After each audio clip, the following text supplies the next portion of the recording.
Well, there's a new debate that's been heating up over the crackdown on coal emissions, but some say the regulations overestimate the impact on the environment and underestimate the impact on the jobs and the economy. They say that new environmental regulations aimed at cleaning up coal emissions could actually hurt job growth. Well, that's the claim after a pretty unusual disagreement. One agency, the Small Business Administration, faulted the Environmental Protection Agency for supposedly underestimating the economic cost. But the EPA says coal emissions must be cut. What's the cost?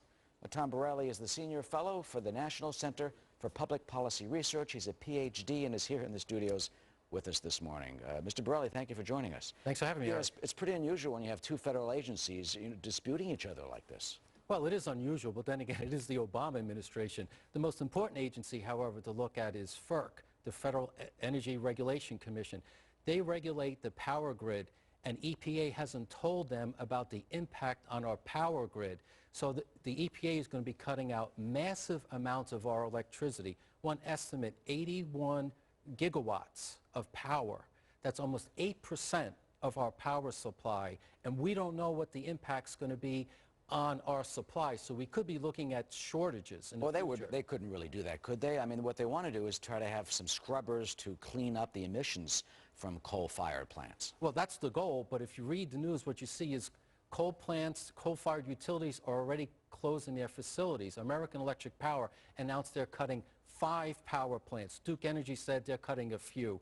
Southern Company says they're cutting a few. These companies are reacting to this regulatory attack, and they're just closing facilities. And coal provides 46% of our nation's electricity, and in some states like Indiana, West Virginia, it's over 90%.